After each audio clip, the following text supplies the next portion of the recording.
Welcome to HEB Park. We are in Rio Grande.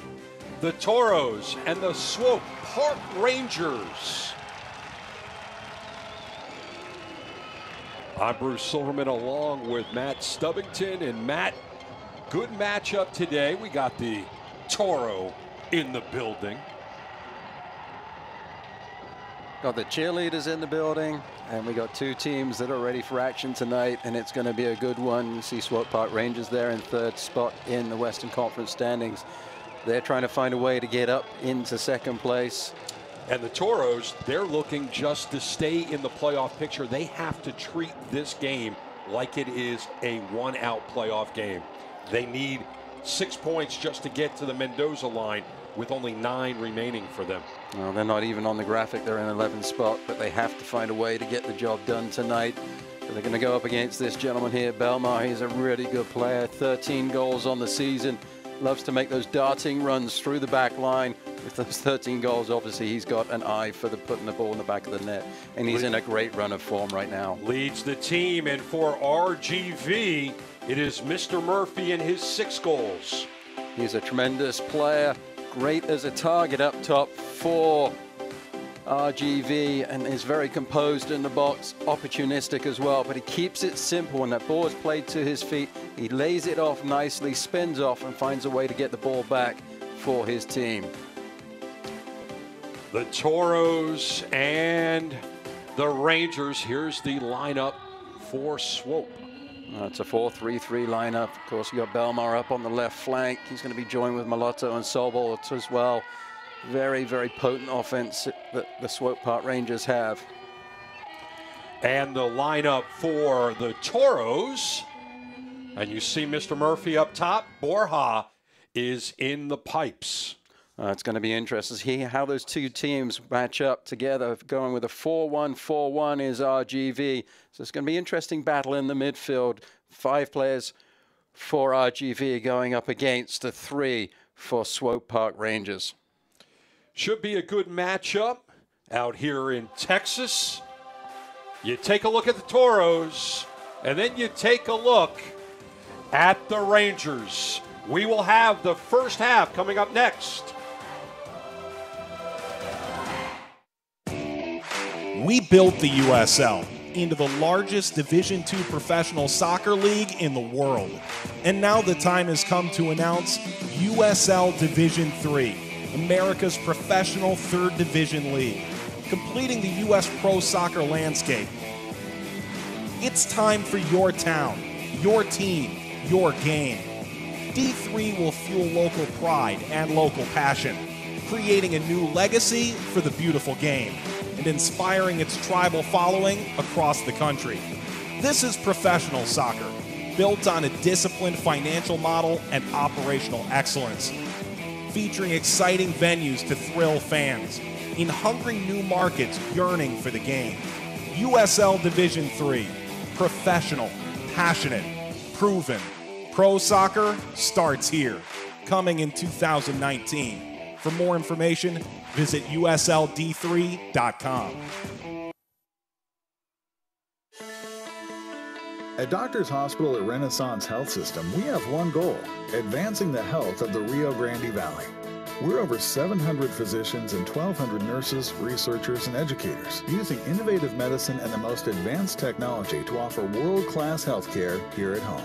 As the only locally owned and operated hospital in South Texas, we are deeply committed to our community and its health. Doctors Hospital at Renaissance Health System, here for you for life. Here's your check.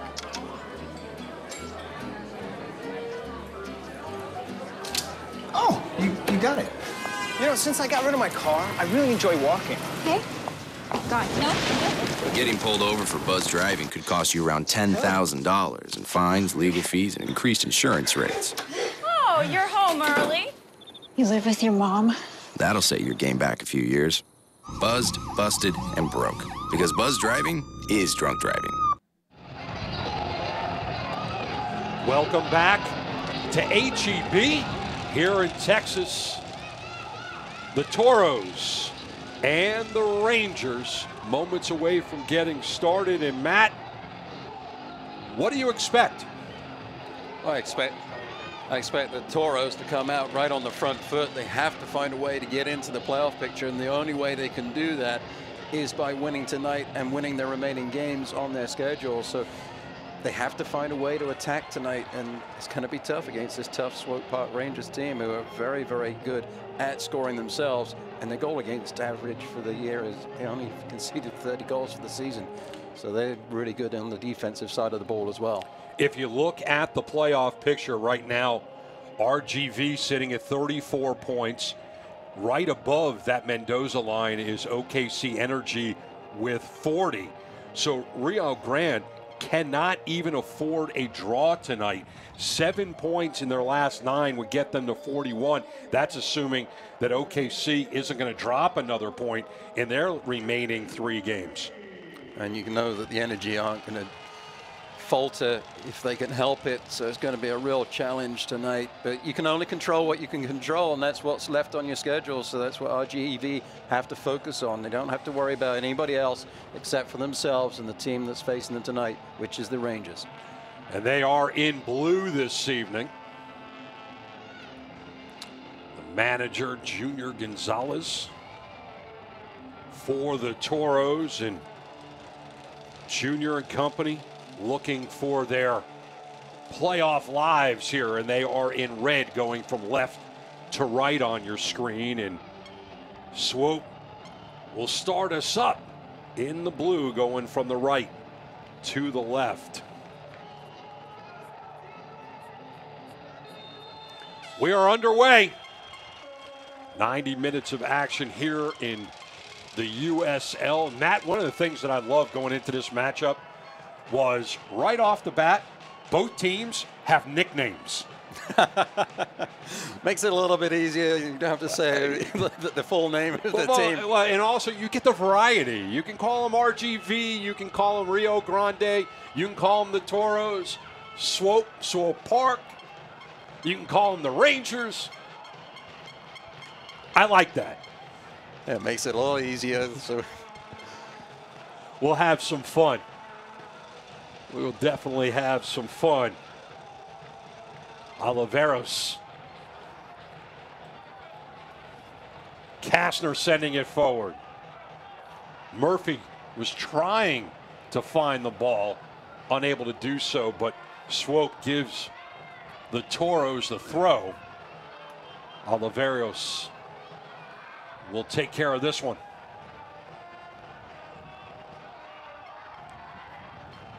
Lays it off. And Holland loses the handle. Belmar coming back defensively, helping out Pashar on the left fullback position, winning the throw-in for the Rangers.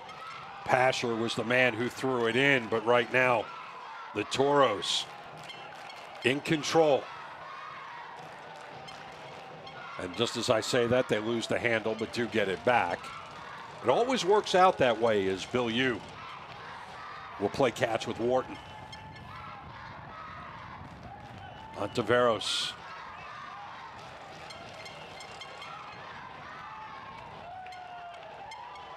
What's interesting to me is, you know, we're in this thing 2 minutes, and right now a little bit more organization for the Toros, and basically the counter, as you say it.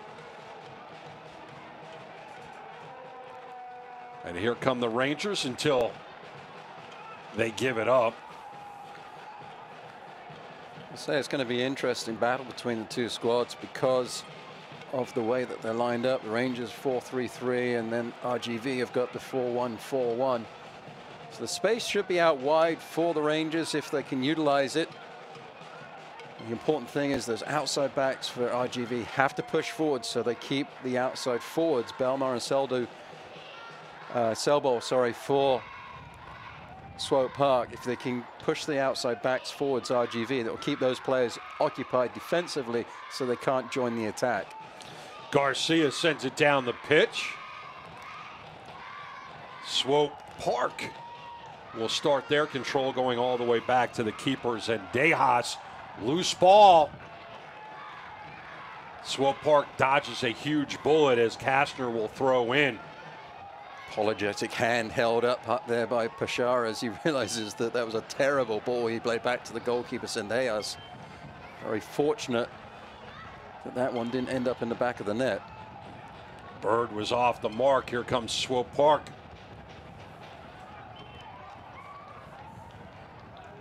Cell ball out for Oliveira.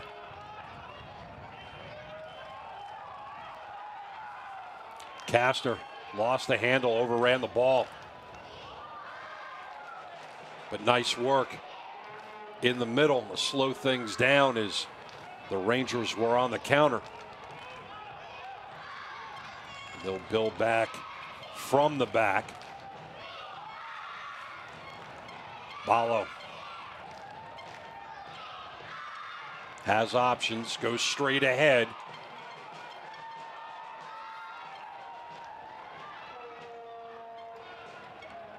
And the Toros will build from the back. Ivan to Garcia. Gets it back from Wharton. Garcia sees something up front. 50-50 is won by the Toros. Murphy just didn't have anybody running off of him there as he rose up highest for the header. Didn't direct it quite as he would have wanted to do so, but again, no matter, there was nobody really there in support for him. Yeah, if Garcia's going to go over the top, he's got to make sure that there's a pairing. It's great to win a 50-50, but if you've got nobody there to help you out, it's kind of like being alone on an island. Well, we coaches, we say it all the time, win the 50-50, win the second ball. They got part of it done. They won the 50-50, but there was nobody there for the second. It's like winning the battle, losing the war. Ballo sends it over the top. 50-50 won by the Toros. And that ball will quickly get back to Borja. And he'll take his time and direct his squad. He'll send everybody forward. Right now, you got to be impressed by what the Toros are doing. Very organized, moving the ball well. Swope Park is just really more of a opportunistic, reactionary club at this point. They're not making their own fortunes. They're just waiting to see what the Toros are going to give them. Exactly. They're just biding their time, allowing the pressure to come. And here come the Toros. Inside the box, back of the net. Joseph Holland.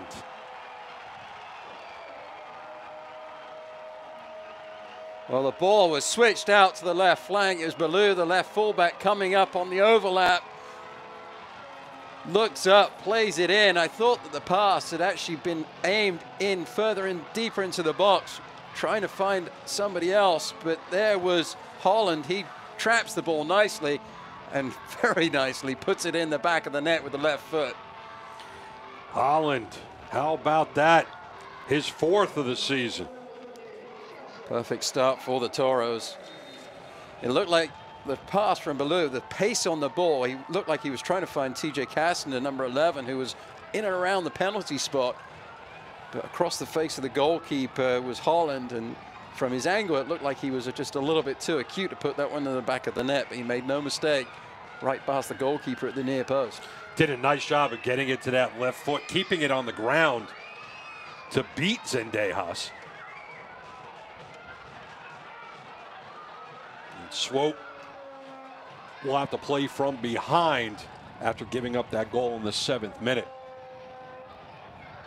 We were just talking about them being a reactionary force. Let's see how they do react to going behind by that one goal. You have to be a little bit more proactive now. They can't just sit back and try and hit on the counterattack. They're going to have to try and start things offensively on their own right. Sent into the box, but through Flag will stop play.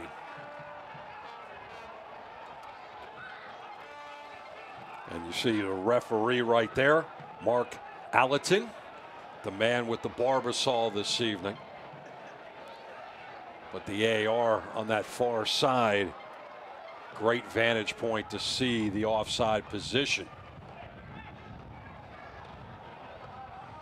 Borja will send everybody forward as you look at Nikola Popovic.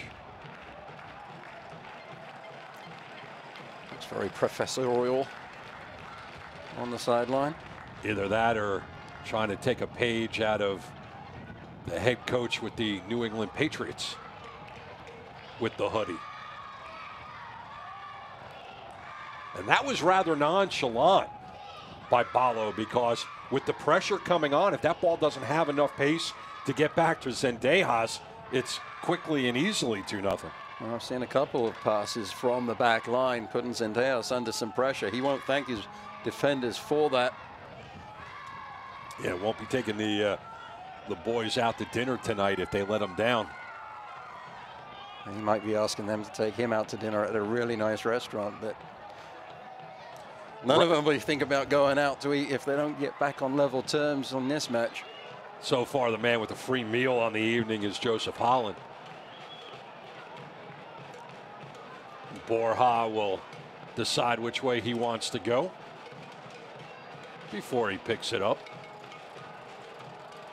He's taking his sweet time on every possession that he has. I like the little waggle of the finger that he does as well. I don't know if he's trying to channel his inner Dikembe Mutombo. But a little early in the match to be practicing wasting time. Full on run, and he runs right past it. Colton Storm. Pass was right there, but it took the bounce over his head. 50-50, and that whistle will stop everything. Clumsy challenge there over the back. Maloto, Lebo Maloto, formerly of the Pittsburgh Riverhounds, up quickly. And we'll see what Swope decides to do with this first set piece.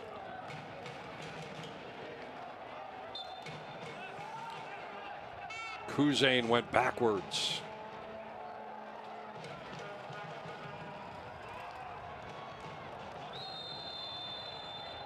And we got our first laundry of the day.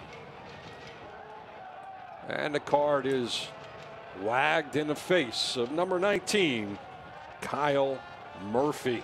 Murphy in the 12th minute goes into Allerton's book. Referee Mark Allerton indicating that that was foul number 3 from Murphy, hence the yellow card. In and of itself probably wasn't a booking offense, but accumulation thereof. That's a lot of fouls in less than 12 minutes. The other thing that does is it affects the way he can be aggressive on offense. He's the team's leading scorer and sitting on the card. The last thing you want to do is challenge to try to get a counter and be sent to the showers and leave your club down a man. Absolutely, and he will have to be a little bit more careful going forwards, as you say. Swope Park trying to move quickly, but they'll move backwards. Kuzain to Maloto.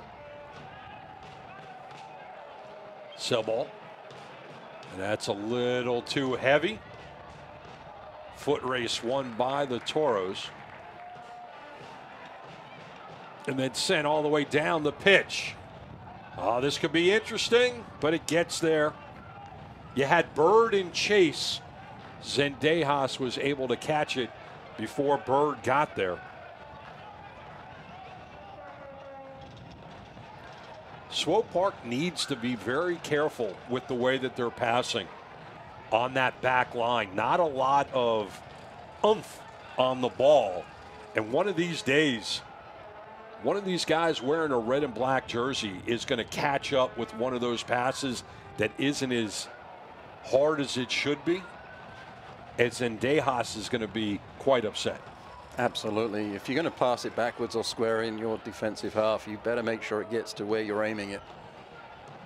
So often we see balls going astray, and as you say, they're a little bit nonchalant in this Swope Park Rangers team, but sitting at third place in the conference and obviously have a lot of confidence in their abilities, and rightly so. But at the same time, you have to make sure that you take care of business and don't be too lackadaisical, as you say, particularly in your own half. You know, if you look at the positioning that Swope Park has right now, currently in third place, obviously top four. Hold on one second on that thought. Swope from distance. And a little too high. Matt, Swope sitting in a position where they're in third place.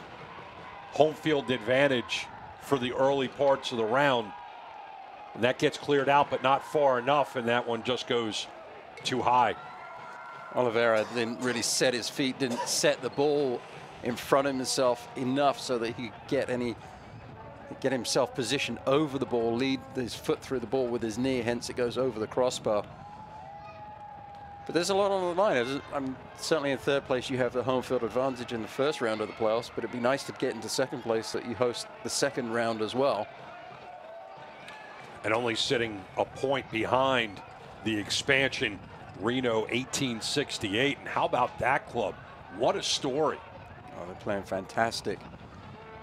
By Dane Kelly, up top. The fact that he's got, I think it's 18 goals on the season, and you know that he's on everybody's scouting report, the first name on it, and yet he still manages to find a way to put the ball on the back of the net, which is testament to his skill as a player. As well as his teammates for setting him up. Absolutely. Whistle stops play. The Rangers started up quickly. These passes have a little bit of pace on them. They feel a little bit more busy, the Rangers, right now. Last minute or so, the tempo is picked up by Swope Park. And they'll continue to move. Duke, Pasher, back to the captain.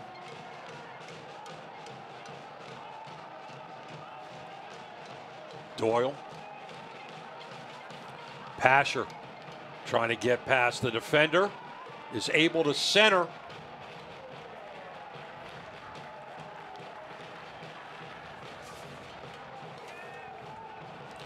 Fans, stay up to date on the latest USL news and information from around the league. Tune in to USL Coast to Coast with Mike Watts, Mondays at 7 p.m. on Sirius XM FC, Channel 85. Also, don't forget, Sirius XM FC will air the USL Game of the Week. Please check USLsoccer.com for dates and times.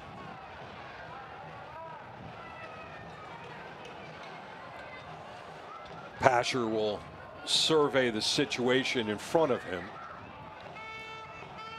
and then throw it down the pitch. Gets past everybody in a blue kit, so it will go all the way back to Borja. And the Spaniard will use his right foot. And nice play to keep it in play, as it looked like Borja was going to give a throw to the Rangers. Good work there from Lucatara, I think it was, on that far sideline. Sent forward, nobody home, but foot race into the side of the 18. Belmar was trying to tee up on it. It was knocked away. Swope Park will stay on the ball.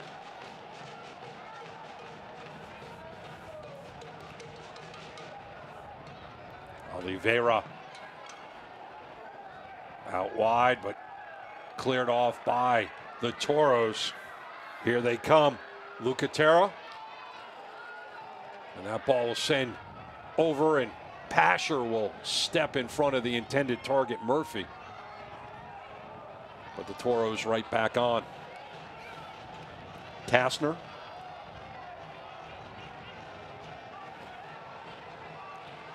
The Toros will work back to Garcia. Yvonne. Bilyeu back.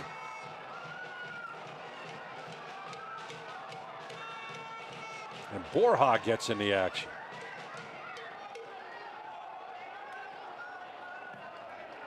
Rangers keep him honest, and he has to kick it right near midfield. Shinduke there putting the pressure on, getting far up the pitch. I like that. I like when there is pressure on a keeper. Keep him honest. Make sure that he doesn't make a mistake. And sometimes you see the keeper make a mistake. He whiffs on the ball, kicks it right in your direction, and then you got a nice little opportunity to score. I was reminded in a conversation I had with a young player earlier in the week that Wayne Gretzky said you miss 100% of the shots that you do not take. That wasn't quite a shot, but I think it can be used in the same vein in terms of if you don't put pressure, you can't make them make mistakes. Absolutely, you have to chase it down, and so often if a player hears footsteps, they will make the mistake, cause the error, and if there's any way that you can find a way to cause that turnover in your attacking third, then you're in fine shape. Kastner sent forward for Murphy. Murphy with a little bit of the shove at the end of that, but Mark Allerton didn't have any use for his whistle on that. That was a good tracking run there. Ballot there that was following the run of Murphy. It looked like Murphy was going to have the opportunity in the box off of the through ball, but the centre backs from the Rangers did a good job of converging on the centre forward for RGV. A little gutsy by Murphy to have that shove at the end, sitting on a yellow card for the last 18 minutes. Nice backheel pass by Kastner. It was intercepted.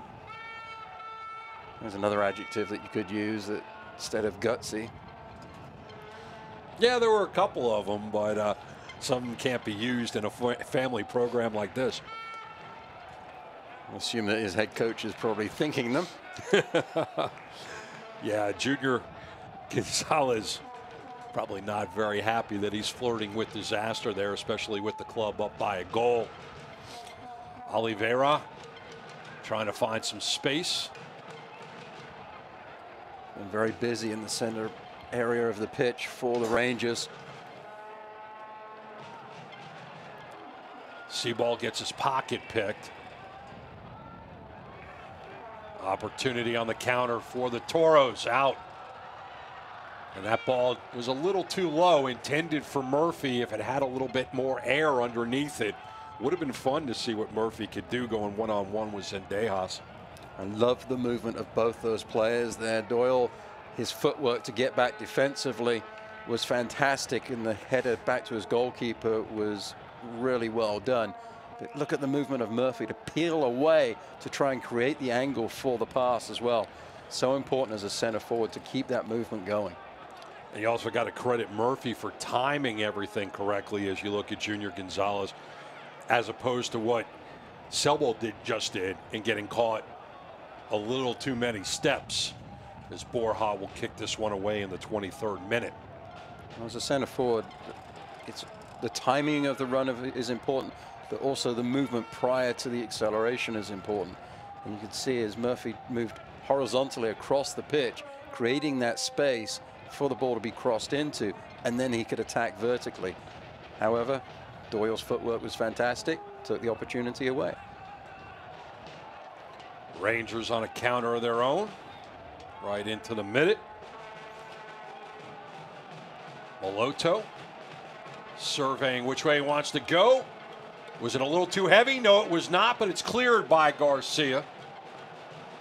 But the flag goes up, and now last two trips down the pitch for the Rangers.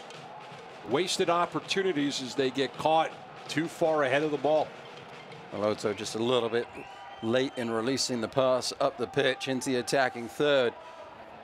Didn't get the number of the player that ran onto it, but he never gave up on the ball. And as you said moments ago, you've got to keep the chase up. Never give up. Good things might happen. In that case, good thing didn't happen. It was offsides. But well, I like the effort from the player. Well, when you say good things happen, it depends upon who you're rooting for. Good things happen for the Turo fans. Yep, they're all happy, singing and dancing, waving their flags, playing their drums. Great atmosphere here at HEB Park. Beautiful stadium. Reminds me of a cross between Toyota in San Antonio and the new stadium in Orlando City. That's a great venue for the game. It's great to see these venues popping up for these soccer teams. Just shows the commitment that's taking place in these cities around the country to build these great venues that have all kinds of different options. You see behind the goal where that standing room is, and it's an open-ended situation. Love that about the creativity in these new parks here in terms of venues and sight lines for football. Toros taking their time into the box. Pasher puts his head on it. That will be a corner for RGV, presented by HEB. The atmosphere is fantastic. As you said, the sight lines are brilliant. So many of these USL clubs are getting their own soccer-specific stadiums, and a lot of them are being built in and around other fields as well. So you could see, I've seen a lot of USL games with youth teams playing in the background. Lucatero, high in the air, headed past the touchline, so Zendejas will kick it away. I like the ball. A well-placed ball, but you got to give a lot of credit to Swope Park for playing solid defense and making sure that Zendejas was not challenged. The ball on the corner kick, the service was good. Has to be along the line of the 6 or just outside of it. I tell my players, try and put the ball where the backs, the defenders are facing their own net and your attackers are facing the goal. On that occasion, the Rangers did a good job defensively, though, of meeting the challenge. They'll work backwards to Ballo. Omar is taking his time deciding which way to go. Come over for Doyle. The Englishman will take his time and decide which way he wants to go, and he found Kuzain. Kuzain back to Zendejas, and then back to Omar Ballo. Ballo sending it forward. Maloto.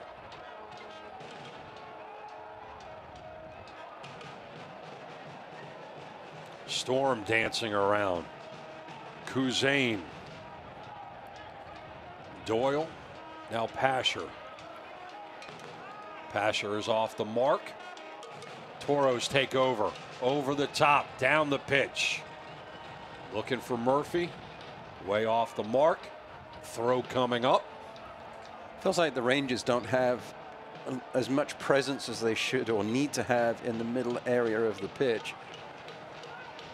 Olivero, Kuzan, Duke, they should be there as a linchpin to switch the point of attack, but I think a lot of it for the Rangers is on the periphery, trying to go down the flanks.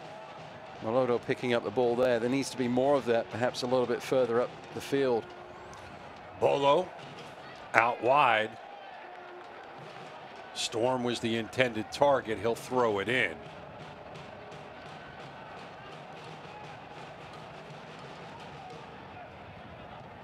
And you see, even when there isn't a lot of pressure, the pass is just slightly off the mark by the Rangers, and that slows everything down because instead of Oliveira going forward, he has to go backwards to get the ball before he can turn around and survey what his teammates are doing in front of him. Absolutely, just ruins the rhythm of the attack and what the team is trying to do. And what you don't see then is those forwards that are making the moves and the runs up top. They have to recycle everything, and consequently the attack just peters out and has to be reset. You know, it gets to be very cliche, Matt, when you talk about any sport being a game of inches. You know, in baseball, just a fraction can make the difference between a home run and a foul ball. And it's really the same thing here. Just a fraction off on the angle is the difference between a perfect pass and one that is completely off the mark.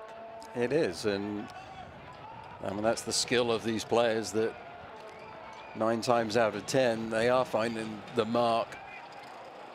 However, sometimes it just feels like your 9 times out of 10 is going the wrong way if things, you're not playing the way that you're used to playing, and it starts to stick in your mind a little bit of the errors that you keep making, the passes that go astray. At that point, you just have to take a deep breath and say, okay, I can settle this down. Let me control what I can control, and that's my effort to keep moving off of the ball and making defensive plays. And as you're describing that, you had the Toros doing a really nice job of moving it forward, and then the long distance passes off the mark, and here comes Swope Park. Sent a little too heavy. Storm on that far sideline is begging for the ball. Oliveira choosing to go through the inside right channel. Should have gone the outside right channel. Pakovic looking like a little bit like Rob Lowe with the hoodie of Belichick. From distance, and it's off the mark. Murphy trying to keep him honest. Nice. Check that was not Murphy. It looked like it was Lucatero. Nice control from the ball kid behind the goal. Collect the shot and pass it into Zendejas. Socks are pulled up. He looks like he's ready to join the action if he's called upon. Maybe one day. That's a great thing about, you talked about some of these youth programs playing in these ballparks as well. You never know that stories that it's going to come up that, a kid's going to say, it's going to play one day for Swope Park or play for Sporting KC and say, yeah, I was a ball boy when I was 11 years old. Well, it's going to happen. I mean, these teams, they have academies and youth programs. One day that will be a story. Yeah, and a number of the players on this Rangers squad did come through SKC Academy, including Siebel and Kuzain.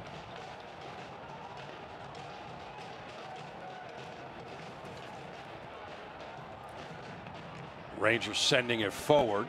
Yvonne trying to play some defense. Belmar was trying to get through. He does, and that's cleared out.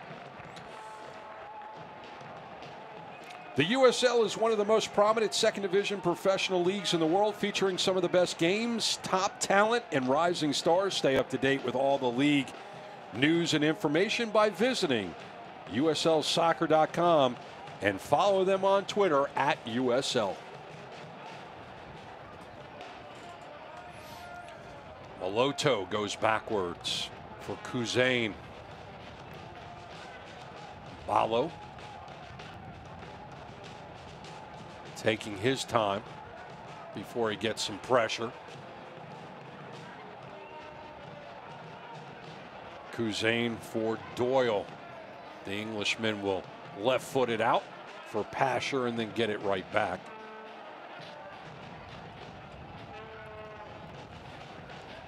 Kuzain over to Bolo. And RGV giving them a lot of space in the back. I mean, let them have all the possession they want around the halfway line. They're not going to do you any damage back there. Rangers from distance, and that one just kept on rising.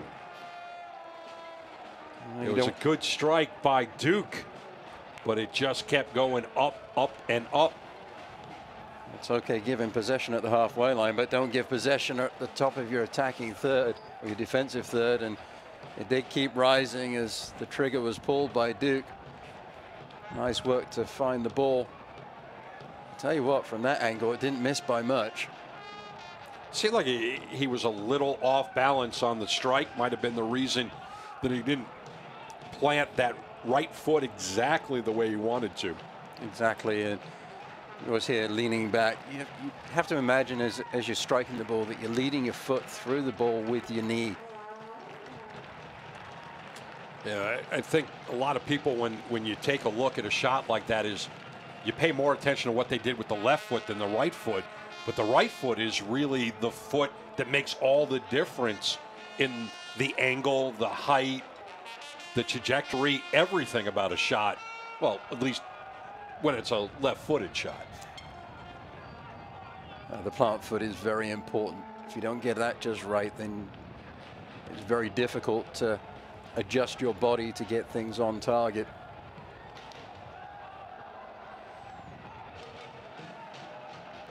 Just looking at the midfield for the Rangers, and you've got Kuzan, who's playing the point of the triangle closest to the Rangers back line, with Duke and Oliveira ahead of him as the inverted base, if you like. And for me, a little time, those two players are getting too far apart. And consequently, they're taking away the flank play for the Rangers going forwards. And it's difficult for Kuzan to find his attackers going forwards because RGV are doing a nice job of filling in that gap that's been vacated by Oliveira and Duke. Well, and the one thing that you're also seeing from a defensive standpoint by the Rangers is they have basically rendered Todd Wharton useless. Because he's sitting right there in the middle of this 4-1-4-1. He's not getting virtually any touches at all. Well, he's not getting the touches, but his positioning is stopping that forward pass from Kuzan. So just his presence is spoiling that aspect of the game for the Rangers, which is great from an RGV standpoint. A new dance by Junior Gonzalez. Tweet us and let us know what you want to call it. An important tactical message. Ontiveros. If he had a towel, he might have been trying to dry his back off and coming out for the swimming pool.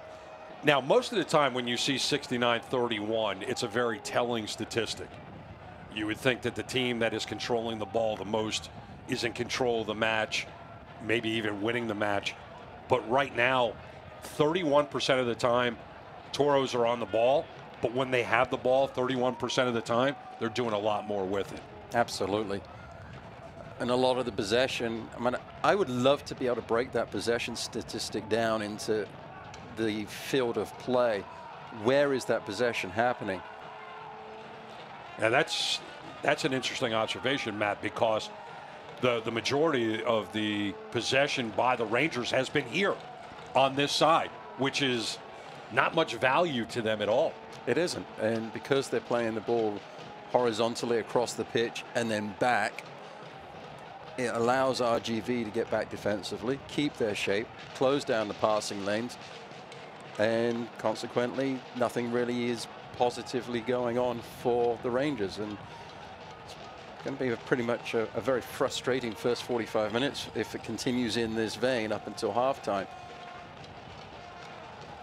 And you see right now, Rangers trying to find some space, but Toro's doing a good job of trying to clog it up. Outside, Belmar.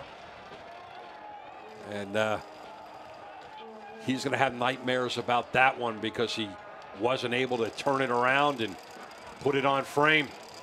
Well, those are those darting runs that he's so good at through the back line. Good presence defensively there from Garcia to force the player wide. Belmar wasn't able to turn his hips around on the shot and put it on target. And that's a little bit of a wake-up call from RGV, but that happened because Oliveira picked up the ball and actually got further up the pitch, attacking the attacking third for the Rangers. And I have to believe that the presence of Storm, the right fullback, on the outside, spread out that back line of RGV just a little bit to allow Belmar to exploit that passing lane. Belmar has scored in each of his last 4 games, wanted to extend that streak.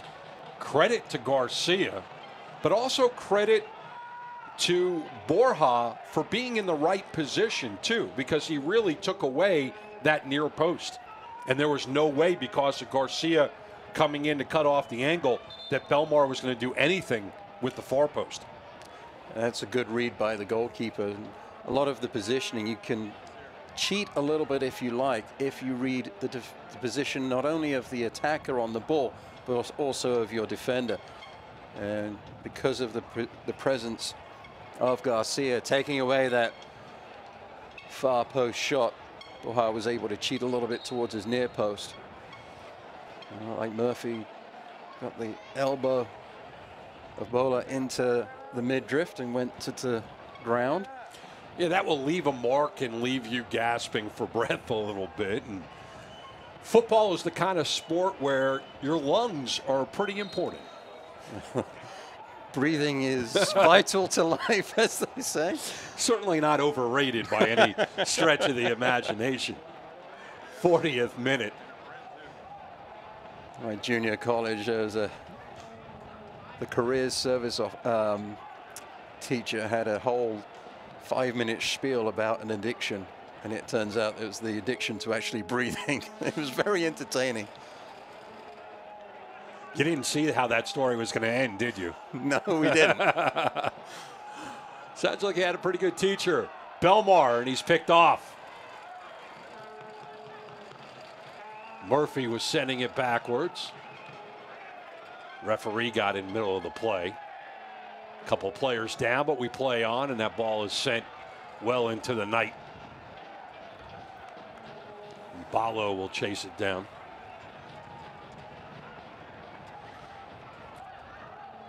Pretty entertaining 40-plus minutes of play. Only goal so far was Joseph Holland in the 7th minute for the Toros. Toros currently 11th on the table, looking to get above the Mendoza line and make it to the playoffs. Going into the weekend, with 3 games remaining on their schedule, they were 6 points behind. So 3 points tonight will do them well in their pursuit of the postseason. And that's sent forward. Foot race. That might stay in play. It does. Here come the Toros. Nice individual effort on the angle. And it's knocked away, but a corner coming up for RGV. Murphy was trying to get to the penalty spot to be open for the pass. TJ Kastner with a great effort to keep the ball in bounds. Yeah, caught Storm kind of napping on that one and was able to carry it inside. That was a great effort there. Murphy was there for the pass. Kastner thought that he might have a shot to the near post. Murphy trying to break free inside the 6. That's headed on. Kastner just couldn't put his foot on it to keep it in play, but RGV, in that run by Robert Kastner, indicative of a club playing like this is their last match of the season. That was a fantastic effort, and it could be the last match of their season, even though there's 2 more on the schedule. The last match that has meaning. Exactly. Yeah, as long as they continue to win, they will continue to have a purpose to go for. And certainly Junior Gonzalez has them playing that way. Yeah, it'd be nice to continue being able to play for something other than pride.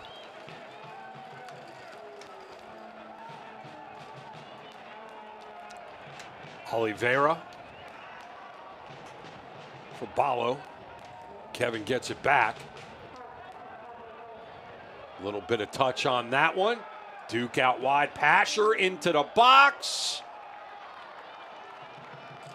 That one is going to find its way out of play. It will be a throw for the Rangers. And they'll go backwards to set up the play. Doyle flicking it on. Garcia will usher it out. That's a play that not a lot of people like to talk about, like to celebrate. When a central defender is able to get his body in front of a striker and usher that ball out to ensure that his keeper has the goal kick, it's a very underrated play. It is. It's reading the ball, the pace of the ball, and the run of the attacker, and having the strength to be able to shield that ball off. It is a skill from those center backs, the outside backs as well.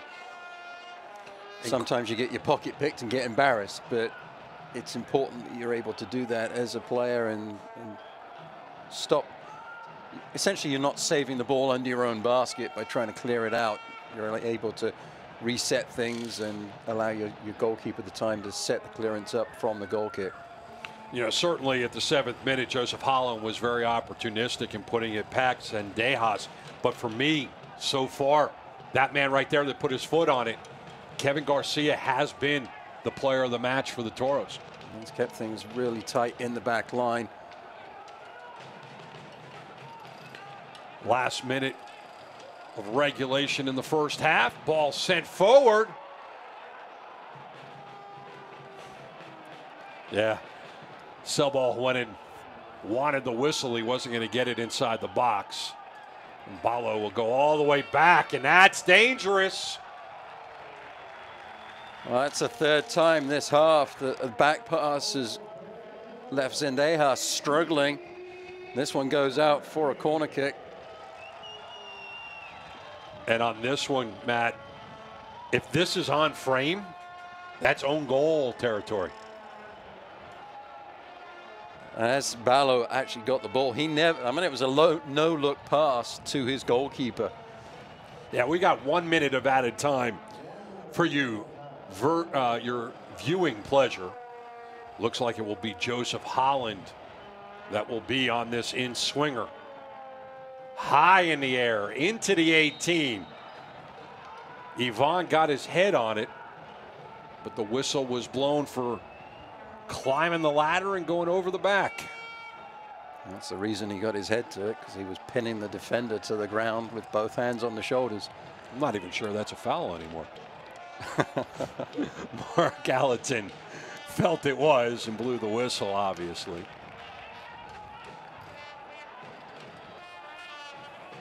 Pasher with seconds to go.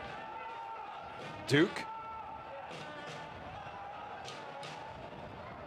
Rangers now in borrowed time, and that's it.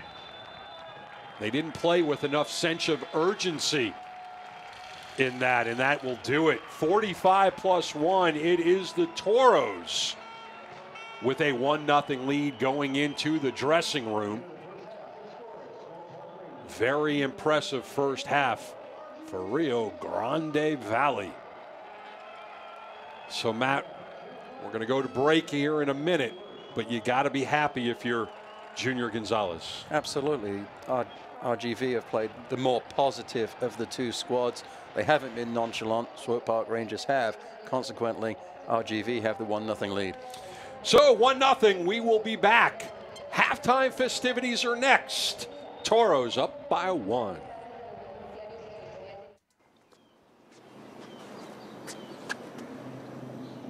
Here is my handle and here is my spout. When I get all steamed up, then I shout. Tip me over and pour me out. Oh.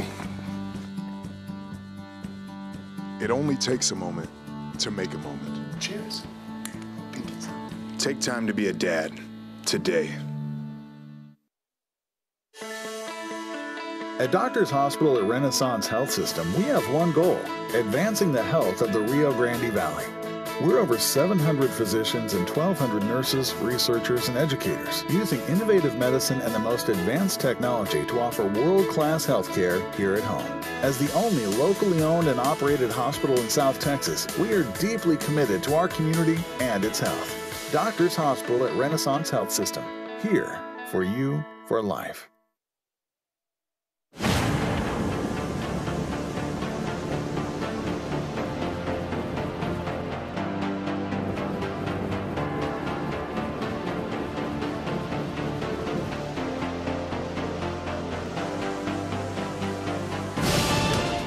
raised the stakes.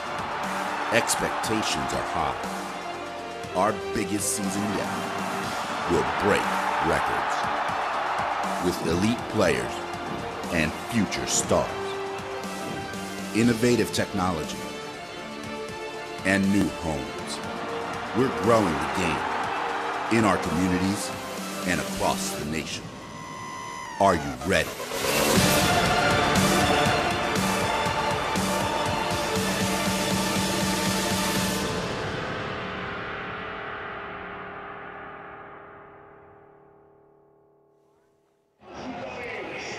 Welcome back to Rio Grande Valley HEB Park, and the home team up 1-0, powered by a Joseph Holland goal at the 7-minute mark. Matt, let's take a look at the highlights, and despite not having the ball as much as Swope Park, RGV having a nice game. It's Swope Park Rangers really making a rod for their own back a little bit, very nonchalant on some back passes throughout the first half. Sendejas almost caught in possession by Murphy on this back pass from Bashar. Bashar apologized to his goalkeeper, and this ball was played by Murphy out to the left flank. Blue picks it up, measures a pass. He's trying to find Kastner, but Holland pops up, traps it beautifully with his right, shoots it even better with his left, beats Sendejas to the near post. And they'll take it, even if it doesn't get to the intended target, but it gets to the back of the net. Hey, yeah, that's good for a goal. Holland, 7-minute mark. That was beautiful control with the right foot, and then no look, left-footed through the back of the ball, and the ball through the goalkeeper's legs into the back of the net. The Rangers were just a little bit nonchalant, trying to get the ball forwards on this occasion. This shot up and over the crossbar from the lower angle. It was a lot closer than it looks from the upper angle. But Duke wasn't able to get the ball on target on this occasion. Yeah, the captain had the opportunity, wasn't able to capitalize. And Garcia here did a fine job of shielding Belmar away from the goal. It was a good ball forward from Oliveira. Belmar for the first time in the first half getting through the back line. But the goalkeeper was not troubled because of the positioning of his centre back, Kevin Garcia. You saw the goal scorer right there. Possession well in favor of the Rangers. They were caught offside 3 times. They'll have to work on their timing in the locker room. Shots 4-4, but the only one that really counts was the one by Holland early in the first half. They played 45 plus 1, and that was all the scoring we were going to have. So this is what we're going to do, folks. We are going to give you an opportunity to go and check out the action all over the USL. Toros 1, Rangers nothing. We will be back to HEB in moments. Recently, our country has witnessed catastrophic devastation. Hurricanes and flooding have upended lives and livelihoods. Across this great country, Americans have answered the call. That special calling that compels us, when others are down, to step up and do whatever it takes. America's at her best when, against all odds, we come together and lift each other up. Please donate to oneamericaappeal.org. America needs you. Thank you. Thank you. Thank you. Thank you. Thank you.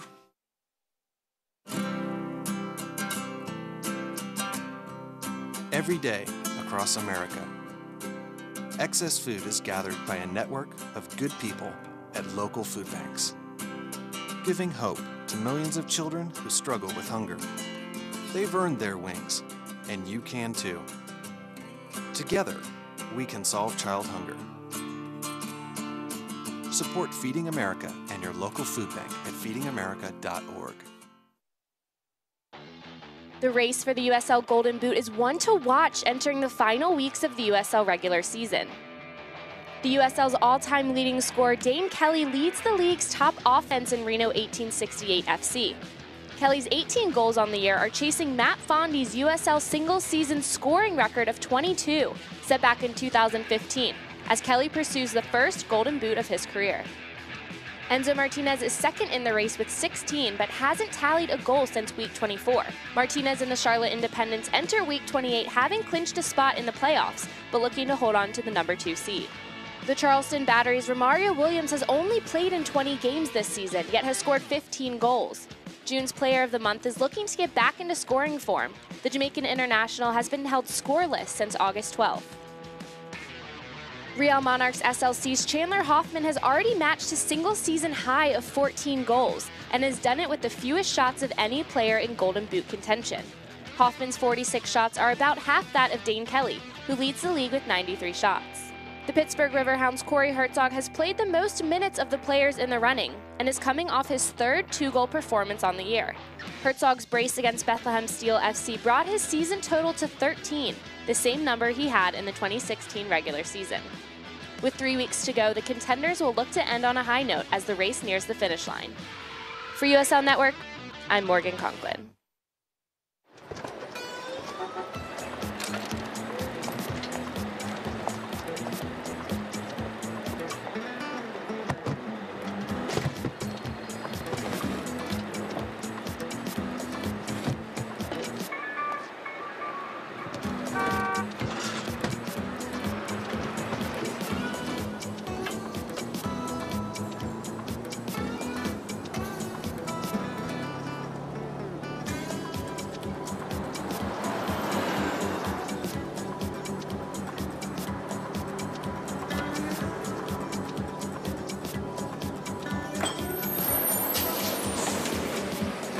It's a short ride from your neighborhood to your naturehood.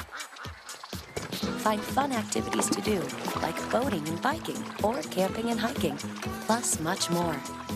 To find a neighborhood park or green space near you, visit discovertheforest.org. Hamilton was adopted from a rescue in 2008. He knows he's a pretty big deal. How could you not love him?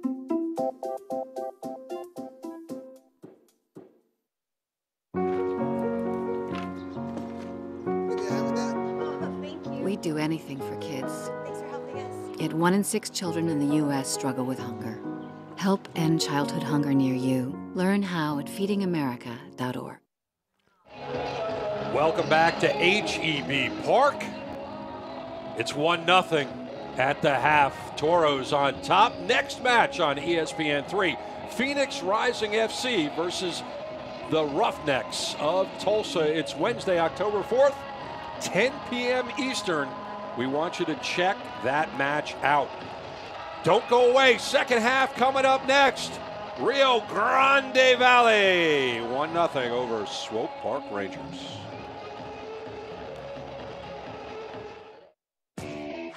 We built the USL into the largest Division II professional soccer league in the world. And now the time has come to announce USL Division III. America's professional third division league, completing the U.S. pro soccer landscape. It's time for your town, your team, your game. D3 will fuel local pride and local passion, creating a new legacy for the beautiful game and inspiring its tribal following across the country. This is professional soccer, built on a disciplined financial model and operational excellence, featuring exciting venues to thrill fans in hungry new markets yearning for the game. USL Division III, professional, passionate, proven. Pro soccer starts here, coming in 2019. For more information, visit usld3.com. At Doctors Hospital at Renaissance Health System, we have one goal: advancing the health of the Rio Grande Valley. We're over 700 physicians and 1,200 nurses, researchers, and educators using innovative medicine and the most advanced technology to offer world-class health care here at home. As the only locally owned and operated hospital in South Texas, we are deeply committed to our community and its health. Doctors Hospital at Renaissance Health System, here for you for life. Here's your check.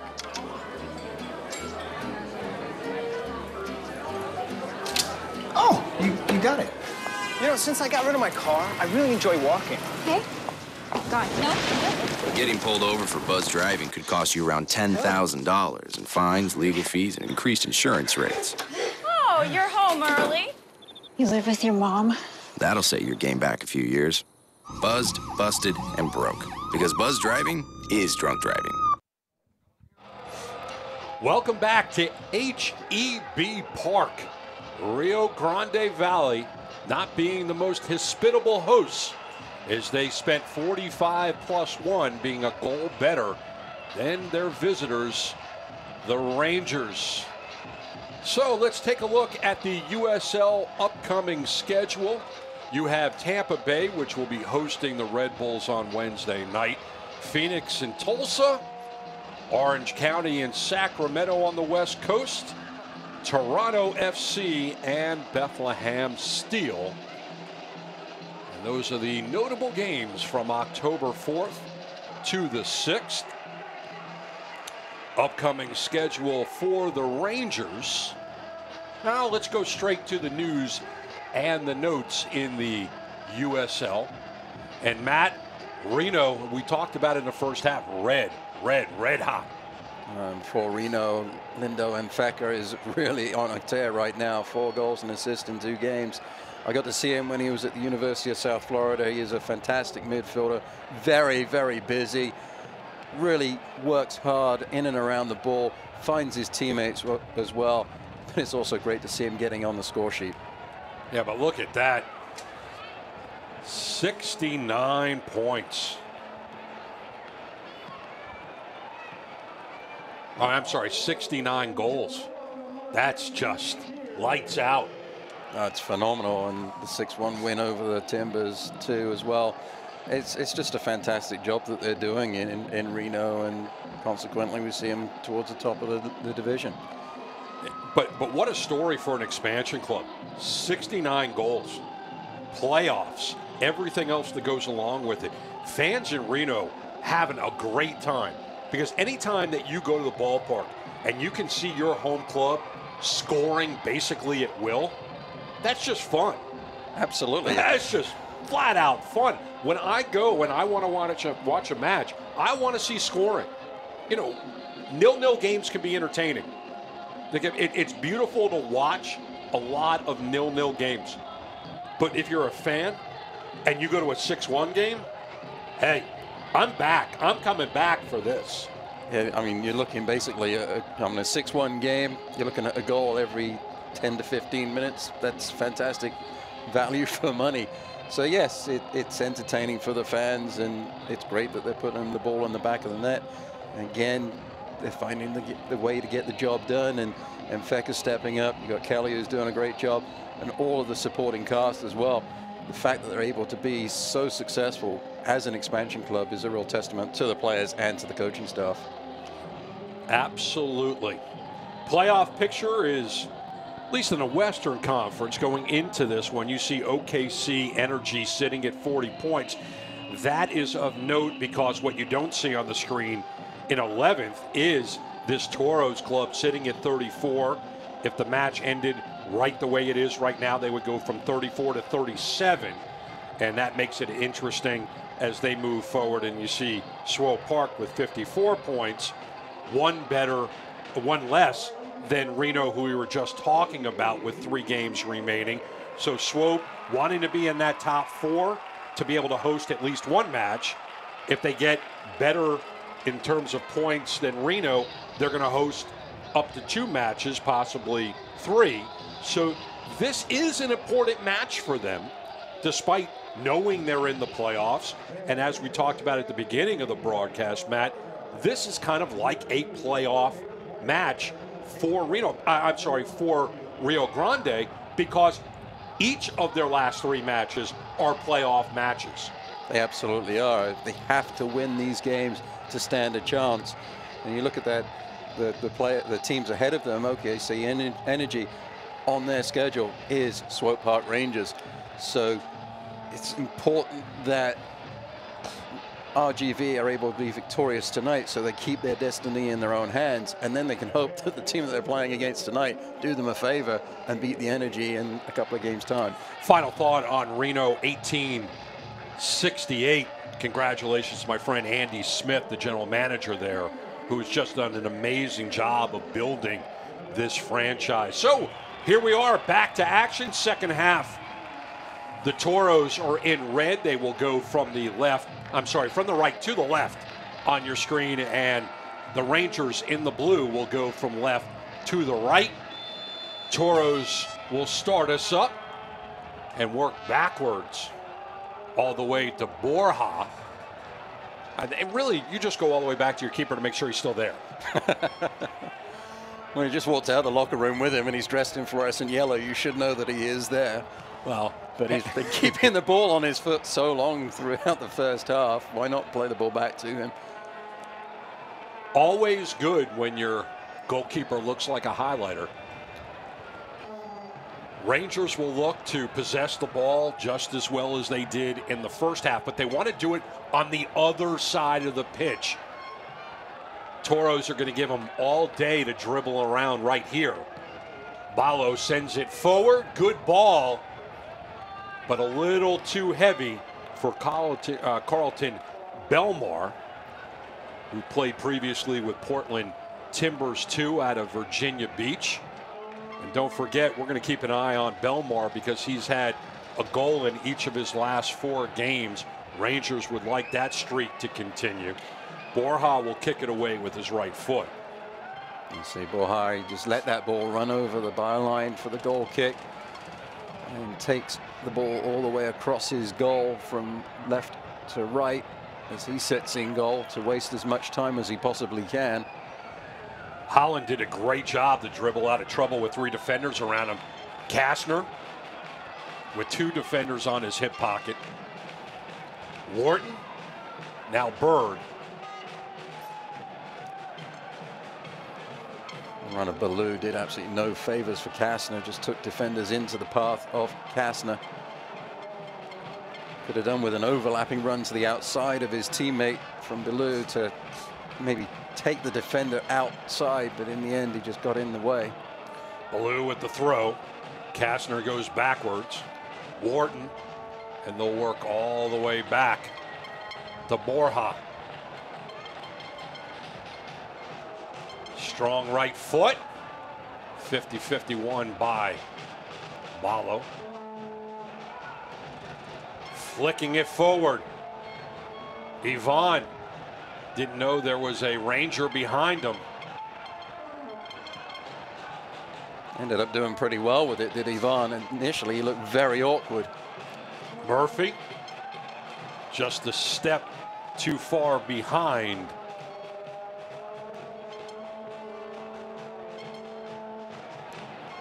Been a little bit tentative as Murphy since he picked up that yellow card in the first half. Yeah, we talked about what that could do to the way that he played. Outstanding effort by Carlton Storm to get around a defender and get that shot off. But a funky angle has it go past the line, so Borja will use his right foot again. Storm's been busy down the right wing for the Rangers, trying to get into the attacking third. Hasn't been utilized that often by his teammates. He's been playing on the outside right channel, and Selbo has been in the inside right channel, and the Rangers, Oliveira has been picking Selbo for most of the forward passes, much to Storm's frustration. Balo, formerly of Houston Dynamo, will give it over to his keeper, Zendejas. For Doyle, and Doyle will carry it forward.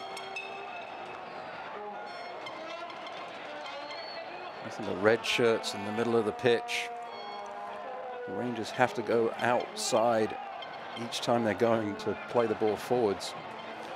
Justin Ballou gives the Rangers a throw.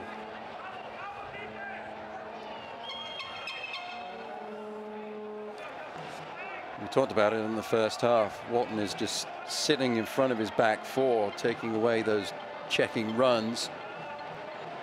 So Oliveira and Duke have to find a way to get closer together in partnership so there can be an effective outlet in the middle of the pitch. At the moment, they're just too wide, getting in the way of those attacking backs that are going forwards for the Rangers. Yeah, we talked about in the first half how Wharton really wasn't getting a lot of touches, but you smartly pointed out that he's basically like a statue in the middle. You just got to work around him, and it forces the Rangers to go outside.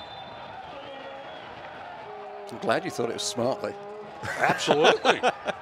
Absolutely. It was a great observation that he is a presence. Sometimes you really don't get credit unless you're touching the ball or your name is being called. And when you are such a presence in the middle that they've got to work around you, you're doing a good job. And that's part and parcel. Is if you're not noticed for doing something bad, you're not noticed for doing something outstanding, it means you're doing your job. And I think that's what Wharton is doing in front of his back line. Known a lot of players over the years that some people would say, you know, I don't think he's a very good player. And you start to ask why. It's like, well, I don't really see him do much. He's not flashy. He's not exciting. And maybe you could give that label to the Virginian. Oh, look at this. Big save. Big save by Borja. Came out of his office and knocked it away. Belmar was trying to extend that streak. Denied by number 1. Borja took a risk. His starting position was very high. Belmar looked up. Borja stayed strong, stayed tough, stayed high, didn't go to ground easily. And Belmar basically just hit the ball straight at the goalkeeper, but very good positioning by the number 1 in net for the Toros. Here come the Toros on the counter. Opportunity to break this game wide open. That twosome of defenders stopped everything. Well, and Ballo there in conjunction. It looked like the ball just stuck under the foot of Murphy. He never got it out underneath in front of him to run onto. Storm sends Wharton to the pitch. And let's break down that big save. Belmar on the run. Malotto with the ball through, and then the outside of the right foot trying to flick it over the left-hand hip of the goalkeeper was Belmar. And Kick save. Looked more like a hockey keeper than a soccer keeper, but outstanding effort by Borja. The Barbasol is down. Todd Wharton will take this one, right foot. Well, you could see what Belmar was trying to do, just flick it past the goalkeeper with the outside of his right foot, but didn't really get the purchase on the ball that he wanted. Ball was a little off the mark, but a shot off the head. Zendejas didn't come up with it. Toros almost made him pay. Wasn't the best start to the set piece, but almost a tremendous finish. I don't think Zendejas knew a whole lot about that, but he ended up making a very important save.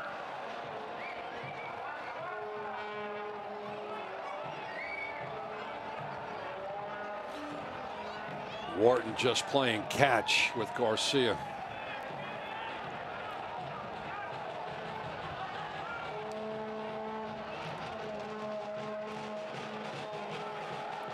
Ballou for Kastner. Bolo in front of him. Centers. A little high for Bird.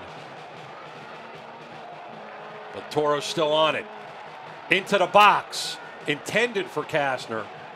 Well off the mark. Look at this save by Zendejas. There's Ballou there at the back post coming in for the header. Zendejas thought he could get that ball out of the air. Ballou beat him to it. And a little bit fortuitously did the goalkeeper make the save. I don't know if he made the save as much as his body was in the right place at the right time. Toros on the attack once again. 50-50. Kevin got there first. Ballou. Ivan. A lot of goalkeepers would say putting their body in the right position at the right time is all what the position is about. That's all you have to do sometimes. Sometimes you don't have to be good. You just have to be lucky. And being lucky is being good.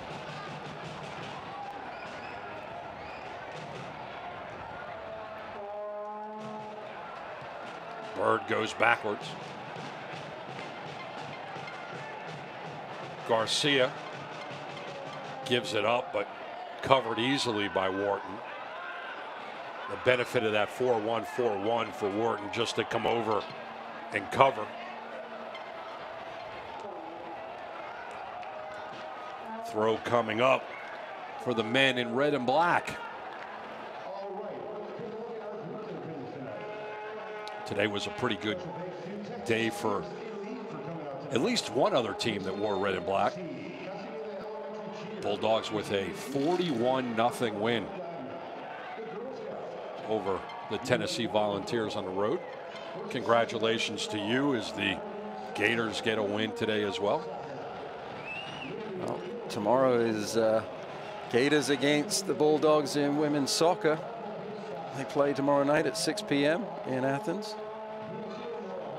One of the greatest cities in this country. Toros moving forward. Wharton flicking it on. Ballou chasing, but Zendejas gets there first. A little header there from Storm. Again, one of those dangerous back passes, though, to the goalkeeper. It's been an interesting conversation on the team bus tonight. All of these back passes that Zendejas has had to deal with. Popovic has to be looking at it. You got to wonder, was that a conversation in the locker room? They just did it too often in the first half and really got away with a couple of them. Storm a little too heavy off the chest. Toros, Kastner full head of steam. Sends Murphy forward.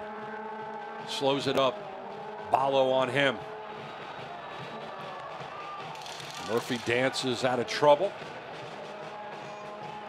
Ballou. Murphy flicks into the middle. Bird. For Murphy. High in the air. Not sure what Murphy was thinking on that one because that wasn't going to get the job done. He was just trying to stand that one up at the back post and allow those players coming in from the right side of the pitch the opportunity to get underneath the ball, but obviously the service was not of the standard that we're used to seeing from Murphy. Maybe so, but if nobody's running on the ball, doesn't matter. And that was an example of nobody chasing the ball. Miscommunication there.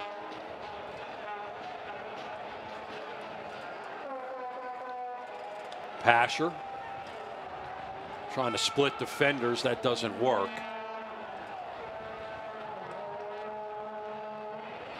Toros will move it forward.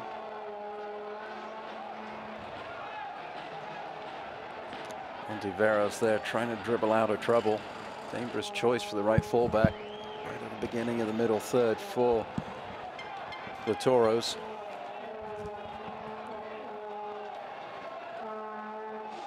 All right, here come the Rangers. Got some options. Working it into the middle. Belmar.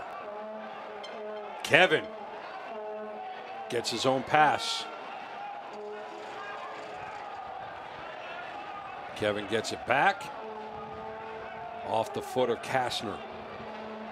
Frustration there from Belmar, and that was one of those inches make the difference moments that you were talking about in the first half. Oliveira trying to find Belmar in and around the box. Didn't connect with his teammate. Corner on the far sideline.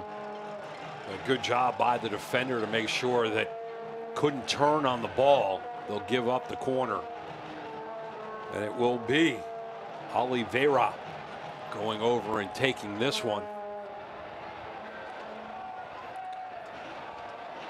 Big number 88 from Cape Verde in swinger. And there is a bunch in the 6. Going towards Kuzain. 50-51 momentarily by the Toros. Kuzain again. Little give and go inside the box, and red bodies knock it away. It was Yvonne. You see on the corner kick, Oliveira, as he struck the ball, I think his left foot slipped and he looked directly down at the turf as it gave way underneath him. Certainly not the service that he wanted on that corner kick, not the service his teammates wanted on that corner kick. Storm. Oliveira is playing catch with Kuzain and then goes towards the box, headed away by the Toros.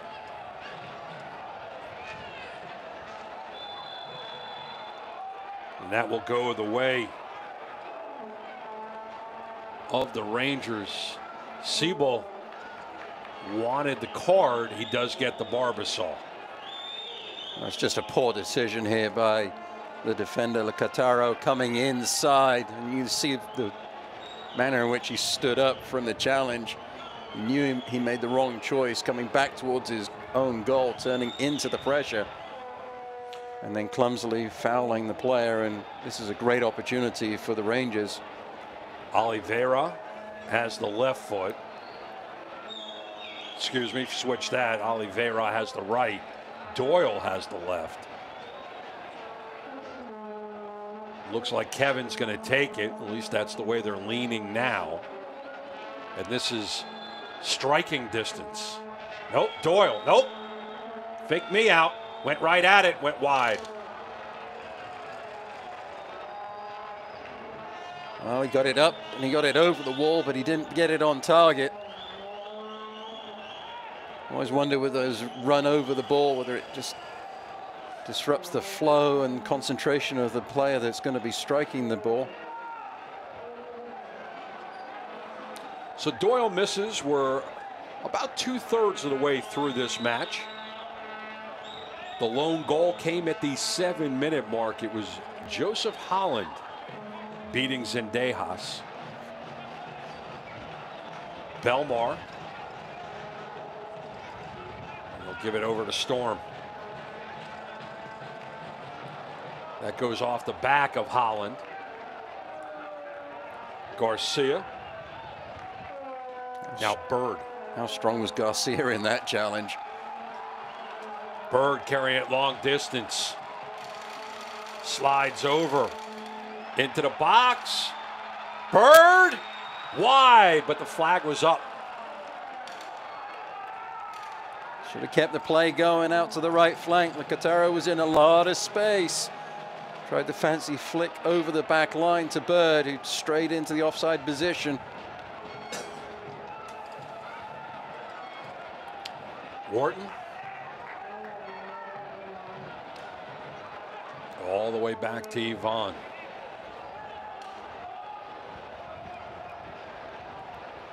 Borja, strong right foot. And then moving it forward. One-on-one. Back at the net. Murphy, 64th minute. 2-0. Toros. And you get the dance to go along with it. That's what Junior Gonzalez was showing them in the first half. The celebration dance. Fantastic ball over the top, misplayed, but not by Murphy. He buries it with his right foot. The center backs didn't read the flight of the ball. Ballo couldn't get goal side. Patience from the center forward for RGV. And into the back of the net it goes. 64th minute. He gets a goal to go along with his yellow card in the Arthur Murray. 6 easy lessons working out very well.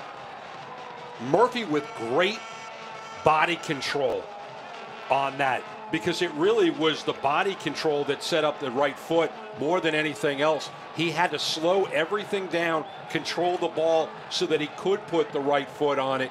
You might see some strikers overrun the ball or pull the trigger too fast, flag up on that. But Kyle Murphy with great movement of that 6 foot 178 frame to blow this game wide open. That was a fantastic job. Doyle bid on the ball over the top. And then there was the patience from Murphy to just hold his position, get goal side of Baloo, and then put it in the back of the net.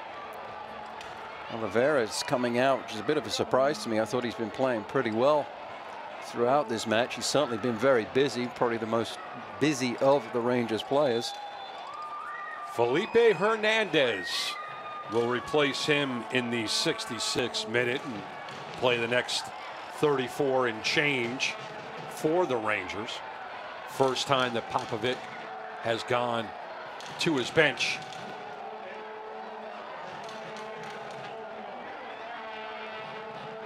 Ball sent down the pitch, but out of play by the Toros.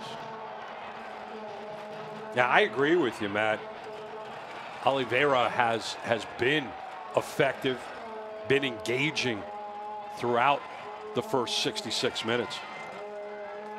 My only complaint about him has been that he has been a little bit detached from his center midfield teammate Duke. That's not just on Oliveira, that's on Duke as well. Their positioning just needs to be closer. From distance, just wide. Went through every single player in front of him, and there were probably 8 to 10 before this shot went just right. The frustration there from Doyle, pulling the trigger with his left foot, or I wasn't sure. Went to ground, trying to make sure that it was going past his left hand upright. And Luna will check in for Kyle Murphy here in the 67th minute. And I like that substitution. You're up by 2 goals. Why risk Murphy getting another yellow card, going down a man and potentially giving up this 2-0 lead? You bring in fresh legs to go along with it. Very smart move by Junior Gonzalez. It's a perfect move from the coach for RGV. Put Luna on, allow him to have more defensive presence up top than Murphy would be able to put in because of that yellow card he picked up in the first half. So I agree with you, Bruce. That's the perfect substitution. So far, perfect moves by Gonzalez, not only with his dance moves, but also with the moves he's made with substitutions, moving his chess pieces around, and through 68 minutes, nursing a 2-0 lead. Everything's going the way of the Toros right now, but it's been their own doing. They've played more positively for the most part.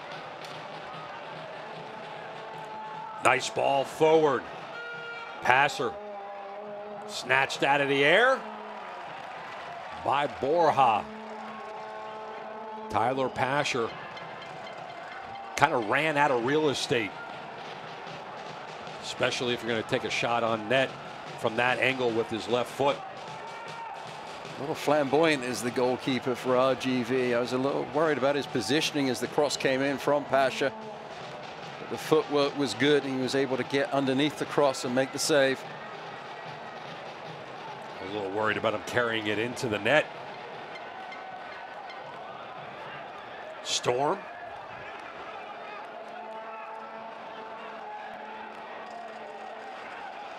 Hernandez back to Storm.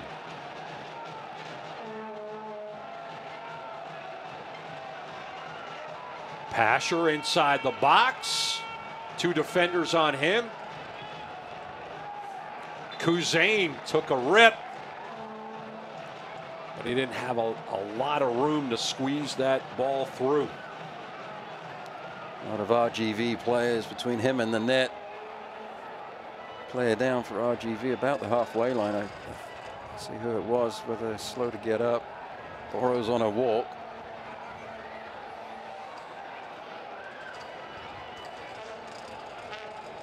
It's the right fullback on Taveras that is down, injured.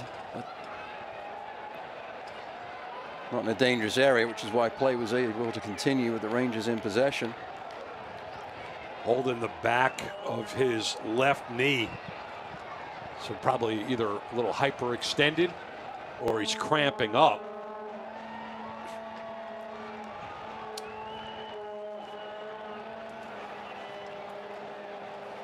And I think that's going to be the evening for Omar Ontiveros. But before we get to that substitution, there is a substitution for the Rangers.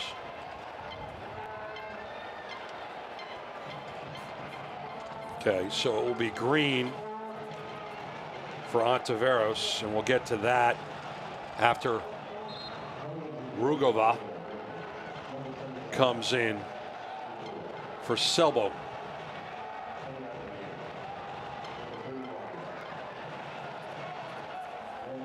Selbo was going to the bench. It looks like Coach Popovich is looking to make another change as well. That'll come in the next stoppage of play, I'm sure. Green makes his way onto the pitch. He'll probably slot in at right fullback for Junior Gonzalez's team. So Green is the second substitution for Junior Gonzalez. That done out of necessity with that injury to the Texas native.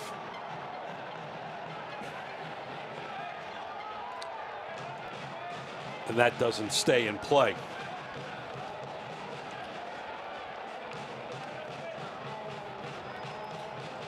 So a little less than 19 minutes to play, and the Toros comfortably ahead in this match, and they have been the better of the two teams basically from the beginning, despite the fact that if you looked at the one stat that says who has the ball more than the other, that's about the only thing that the Rangers are winning at this moment.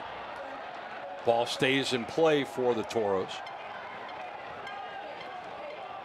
And they'll work from the back, and it is Green who got his first touch of the match. And the first touch of the match wasn't on the ball. It was on the shoulder of Belmar as Green concedes the free kick. The ball play forwards is not a good one. The difference between the two teams for me has been that RGV going forwards has had a lot more urgency in the attack than the Rangers have.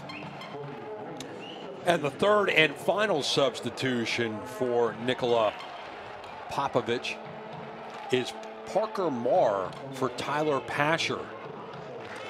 I don't know that I necessarily understand this one. Rangers need offensive attack, and they pull the left fullback. Bird will work all the way back to his keeper.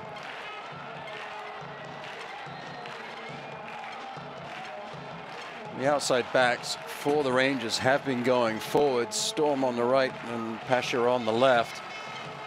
So it might be just a case of trying to get some fresh legs in at the outside back position to keep that attack going, as you see Meyer getting the ball in the attacking half for the Rangers. But it'd be interesting to see whether there are some more tactical changes being made by Coach Popovich as this game progresses. And I think that might be the case. It wasn't a substitution of like for like.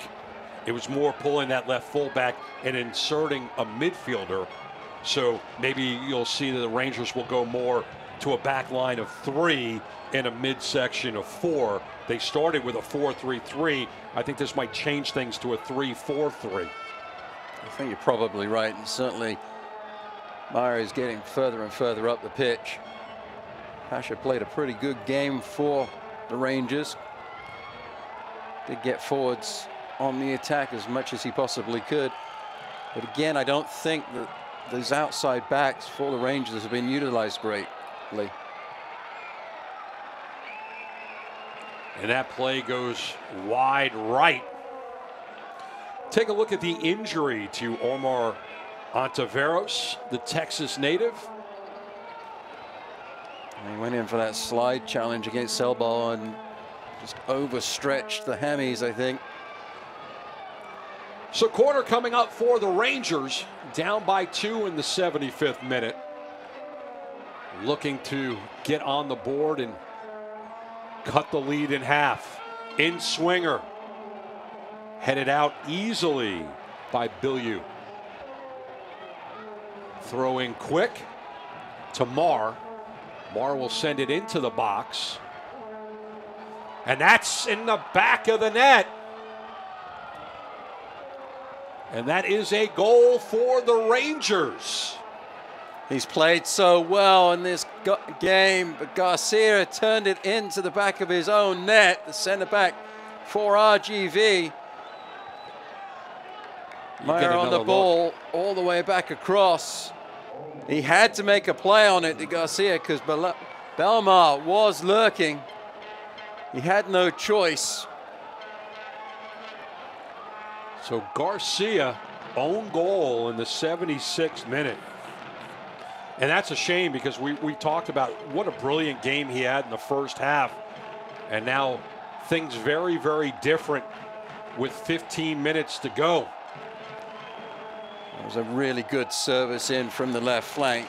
Didn't give credit to Christian Duke, who actually headed that ball back across the goal. And then the movement of Belmar required the play from Garcia. Storm. And Borja snatches it out of the air in the 6th.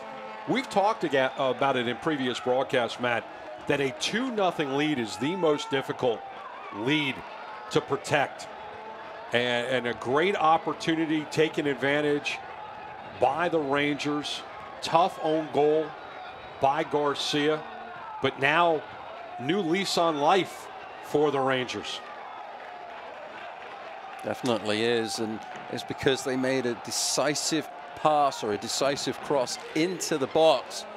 Unbalanced the RGV back line, wrong-footed by the header back across the plane of play by Duke. And then the run on the weak side, Belmar had to be defended by Garcia, and he was unable to do anything but turn it into the back of his own net.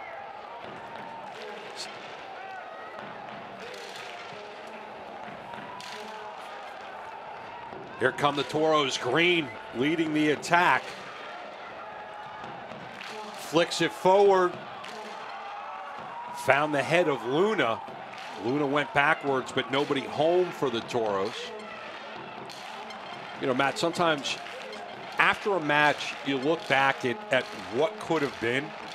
And often what's striking to me is how many opportunities teams have, but they try to get too cute rather than just playing simple and putting it on frame. There's a great example of putting it on the frame and letting the play work out. In this case, own goal.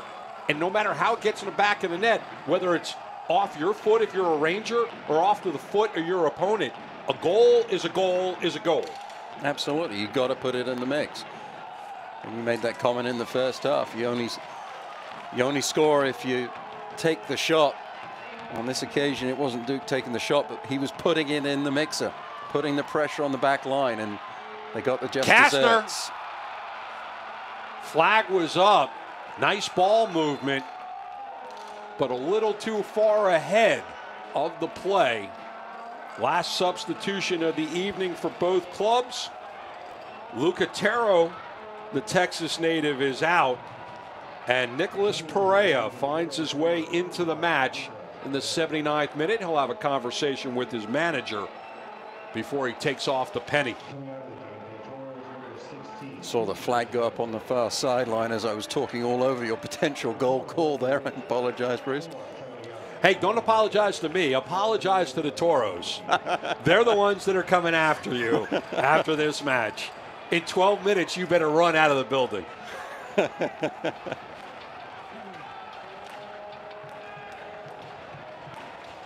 Regardless of the flag going up on the far side, really nice ball movement by the Toros. And the other thing that it did is it took the pressure off of RGV's defense, because for the last couple of minutes, right before and right after that goal by the Rangers, they were under attack. The ball needed to go in the direction of Zendejas just to take a breather off the defense and just to give that confidence back to the Toros. Hey, we're still winning this game. We still have 3 points in our possession. We are in a situation where every game is a playoff game for us if we want to make the playoffs. And they have to stay with that positive mindset that they've had throughout this match. But when you're in the 11th place, looking up, trying to get into that playoff picture, and you do have those 3 points in hand, at the moment, it's very easy to start being on the defensive and getting deep in your own half. And the trouble with that is that you invite the pressure, and sometimes you have to punt that ball up the pitch and put some pressure on, or relieve the pressure on yourselves, and hopefully put the pressure on your opponents and maybe hit something on the counter. Flag goes up and ends that opportunity for Swope Park. RGV basically 10 minutes away from 3 points as you look at Popovic. His club down by a goal, but plenty of time to scratch their way back to a draw. Borja, right foot. High in the air. You take a look at Borja, 6'2", the Spaniard. I love that name, Borja. Good friend of mine, Chico Borja. Played for the New York Cosmos back in the 80s. Had an unbelievable career in the indoor game. Member of the U.S. men's national team.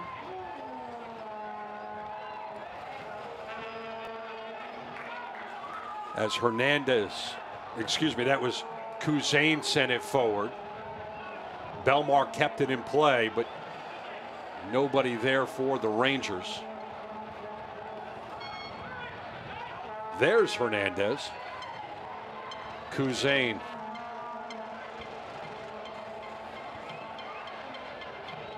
Rangers will go backwards to go forward. Ballo. Storm. That pass was off the mark. RGV will give a quick throw for Storm. Hernandez. Ballo for Doyle. Sent forward. You hear the vuvuzelas loud and proud. Whistle goes against SPR. Now you get into a situation where Junior Gonzalez has already gone to his bench, made all 3 of his substitutions, so he can't slow the game down, nursing a 1-goal lead. So now it's going to be left up to the players like Borja to take his time, as much time as he can. Not enough to get himself a card, but enough to at least milk the clock. He's been doing that all game. Yeah, well, I think we talked about it within the first minute to 2 minutes that he was practicing for the end. The human highlighter, Borja. We've seen him, the ball goes over the byline, he'll pick it up and then run to the other side of the goal. And you're right, he has to make the right choices as far as not getting himself into the referee's book, but he's done a good job of wasting as much time as he can legally get away with as far as the referee is concerned, and taking his time on every free kick and every goal kick that he's taken. And his teammates are helping him out by keeping the ball on this side of the pitch. Holland. Back to Green. Wharton. Now sent forward, a little too heavy. And it will get to the feet of Zendejas, but Zendejas has to rush to get it off. Ivan all the way back to Borja. The only thing that would complete this ensemble that Borja has going, the highlighter boots. I'm sure there's got to be some fluorescent yellow gloves out there as well. Yeah, good point. Good point. On Zendejas, he matches. He's got the white boots and the white gloves. A little bit of black flash on the heels there. You got a highlighter on one end and chalk on the other. I feel like I'm back in school.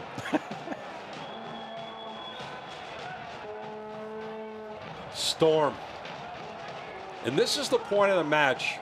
The last 5 minutes and you're down by a goal, where I start to wonder how much the team that's down wants it because of the way that they move that ball forward.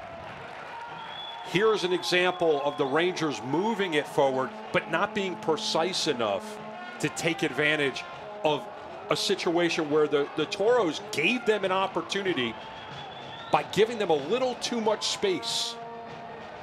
Well, the ball through the back line was played on the diagonal, and ideally you want the ball played vertically up the pitch and have the players run on the diagonal. Hernandez, step for step with Bird. And the point goes in the direction of the Rangers. Bird can't believe it.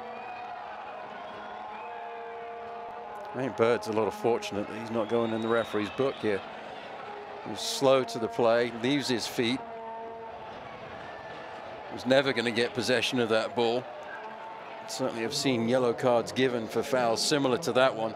And a lot less. All right, so here's the situation. 86th minute. Free kick coming up for the Rangers. Call it about 33, 35 yards out. The Barbasol is down. Rangers down by a goal. This is striking distance.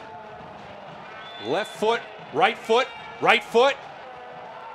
Left wide open. Covered up is Borja. And he'll take his time more than anything else. But Borja left that ball exposed momentarily. If there is a run by the Rangers, this game is tied. Well, the ball was played in over the wall. Certainly Duke had every right to go for this. Ball bounced just in front of the goalkeeper. He did very well to get his body behind it. And then up quickly. They practice this time and time again. Every day in practice is make the save, get up, make the save, get up. And after the error, the goalkeeper got up and smothered the ball as Duke came in. I think Duke may have gone into the book, and I think he's a little bit unfortunate for that, because to me that was a 50-50 ball and he had every right to go for it. So the captain goes into the book in the 87th minute. But that also wasted a lot of time, and that's usually not time that the referee is going to put back on the clock on the other side of 90, especially on the yellow card. Absolutely, especially as it was on the Rangers. There's a card going against RGV. He might add the difference, but certainly not now. But a good run of form by the Rangers to try to draw this game at 2 apiece. Kastner sends it forward. Holland, he's got a lot of room around him. Toros can afford to take their time. Holland will turn the corner. Kastner sends it out wide for Ballou. For a moment there, Luna was wide open right in the middle channel, but wasn't utilized. Bilyeu, he'll just carry it into the corner.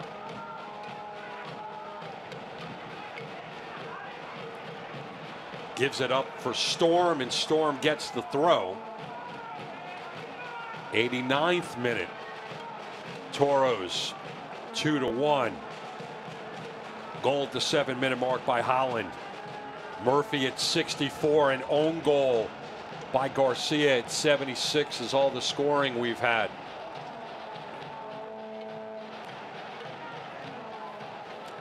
Kuzain.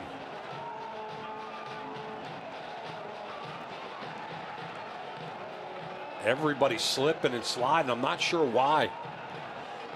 Just losing their footing on the pitch on that far sideline. Looks a little bit cut up the pitch in places, but on Oliveira on a corner kick earlier in the second half, he lost his footing and looked down at the corner flag to wonder why his left footed let him down. Grass looks like it's cut a little bit higher, which usually means you can stay on your feet a little bit more. It's usually when it's cut real close. Storm into the box, knocked away. Rangers still on it. Flicked on. Balo. Kick save. Holland clears it out. 90th minute. Belmar was there for the chance, but Ballo had the head of steam going into the box, so Belmar let the center back have the attack on the goal, and he took one touch that he probably didn't need, and that allowed the goalkeeper, Buha, to get into position and make that kick save. We got 4 minutes of added time for your viewing pleasure. So a little bit more excitement here at HEB Park with the home club. One better than the visitors. And the visitors on the attack once again. Kuzain sending it in. Look at that. He's got his 5th in 5 games. Belmar takes advantage of the added time, and it's 2-2. And those are the differences between 3rd place and 11th place. The ball's played up, a little fortuitous, the drag of the right foot. The ball falls kindly onto the foot of Belmar. And it deflects off the goalkeeper onto the head of the striker, and he nods it into the back of the net. And you look at the face of Junior Gonzalez, who just minutes ago was looking at 3 points and staying in the playoff picture. A point is going to all but eliminate the Toros, and they have played the better of the 2 games of the game. They played the better of the 2 halves. And yet, sometimes being the better team doesn't mean you get all the points. It doesn't. Sometimes the good teams win when they're playing badly or poorly, which is what the Rangers have done today. Certainly, RGV will be hoping that the Rangers don't go on to win this game in the time that's remaining, but they found a way back into the match of the Rangers. 2 minutes remaining. Toros knocking on the door. Bilyeu. Bird off the head. Kastner tries to turn on it, but an easy save for Zendejas, and now he'll work on his Borja imitation. He'll take his time getting the ball into play. As the time was winding down, RGV just got more and more tentative, dropping further and further back, deeper into their own half, inviting the pressure, and paid the price. And now the clock, more than anything else, is the friend of the visitors. Storm gets past Bilyeu, and that was a good flag. Quickly started back up. Minute left. Bird, running room. Kastner, defender in front of him. Kastner, it's knocked away. Got to move on that throw. This possession right now, and I don't understand why Kastner's not taking the throw. They don't have the time. Bilyeu, and he's going to treat this one like a corner. I don't understand why there aren't more red shirts of the Toros in and around the box right now. Looks like they're going to play for one more play. This might be the difference between 1 point and 3 points for the Toros. This might be the season. Bilyeu, left foot in the box. Headed out. That's the ball game. What a finish to a well-played match. And if you're the Toros, so close to 3 points, but give a tremendous amount of credit to Popovich and his club to scratch and claw to get a point. They found a way to get back into the game. Hernandez, he was the player that plucked the ball through, came off the bench, found Belmar, a little bit fortuitous, but Belmar puts it in the back of the net for the tying goal. It was a well-timed goal, well-played game. Great match for the Swope Park Rangers fans and a great match for the neutrals, but the Toros will be bitterly disappointed. We're going to take a break. When we come back, highlights, stats, the updated playoff picture, and a lot more. 2-2 from Rio Grande.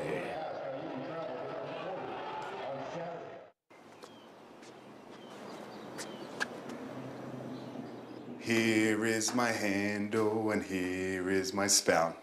When I get all steamed up, then I shout. Tip me over and pour me out. Oh. It only takes a moment to make a moment. Cheers. Take time to be a dad today.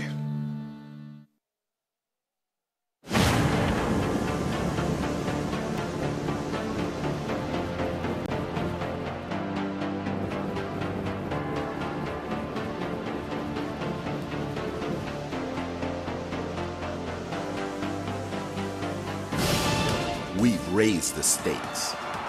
Expectations are high. Our biggest season yet will break records with elite players and future stars, innovative technology, and new homes. We're growing the game in our communities and across the nation. Are you ready?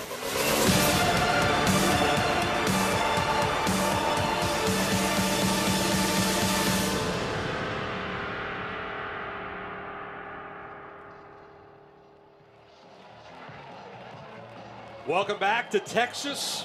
2-2 is the final. You see Junior Gonzalez having a conversation with his club.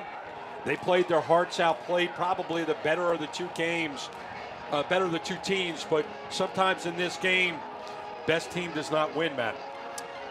Sometimes it doesn't. Sometimes you don't get the rub of the green, and that certainly was the case on the tying goal scored by Swope Park Rangers tonight. They got the rub of the green. RGV did not. Let's take a look at the highlights, and there were a lot of them. Well-played game, very entertaining game here in Texas. Well, here in the first half, this needs the lead up to the first goal. Murphy plays it out to Blue. Blue plays it in. Lovely control there on the ball from Holland with the right foot, and he tucks it away with his left. That was the fourth goal on the season for Holland. Just attacking the space, Blue from the left back position. I think he was trying to find Kastner in the box, but there was Holland popping up. Just look at this touch with the right foot and then the finish with the left. Fantastic job from the center forward for RGV. Zendejas was trying to get the save. It just doesn't work out. But how great was Borja all night long? Well, he was dressed as a highlighter, and this was a highlight for him. A fantastic ball played through, looking for Belmar. But the goalkeeper stands strong and makes a fantastic kick save. Big right foot. Flick forward. What does Murphy do? Controls his body, waits on it, and beats Zendejas. At that point, it's 2-0. Well, Doyle bit on the ball, played over the top. He missed it. Balou couldn't get back goal side, and the positioning of Murphy was fantastic. The ball from Ontiveros was a good one, and then the positioning of the center forward, controlling his body, as you said, Bruce, and puts it into the back of the net with his right foot. Here's an unfortunate situation for a guy who really had an unbelievable game, and that's Kevin Garcia. He puts the ball in the back of his own net, the 76-minute mark. It's now 2-1 in favor of the home club. That was a great ball played over the top by the substitute Maya, and then Duke at the far post nods it back across the goal. Belmar was lurking. Garcia had to make a play on the ball. Unfortunately, he turns it into the back of his own net. And here might be a play of the week candidate as Belmar gets his 5th in as many games. 5 in 5 games. He takes the shot, the save by the highlighter, and then the highlight goal as he uses his head. That was a fantastic run by Belmar directly up the pitch. The ball from Kazan was vertical, a little bit fortuitous with the back of the right heel to control the ball, but the Rangers won't care. It's in the back of the net. The score is 2-2. So Swope Park sitting now again with 2 games to play in 3rd place. Reno also getting a draw. They pick up 1 more point. Everybody looking up at the Monarchs, sitting atop the Western standings with 61 points.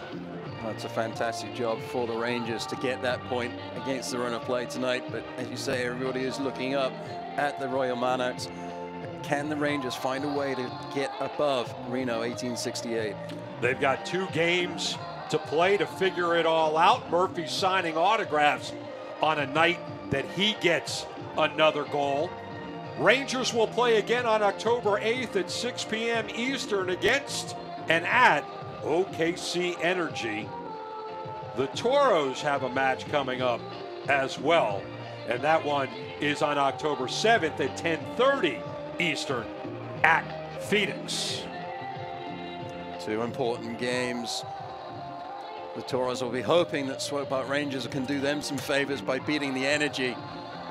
But it isn't getting any easier because Phoenix Rising have won their last 5 games and are in a great run of form. So it's going to be really tough for RGV to keep going and find a way into the playoff picture.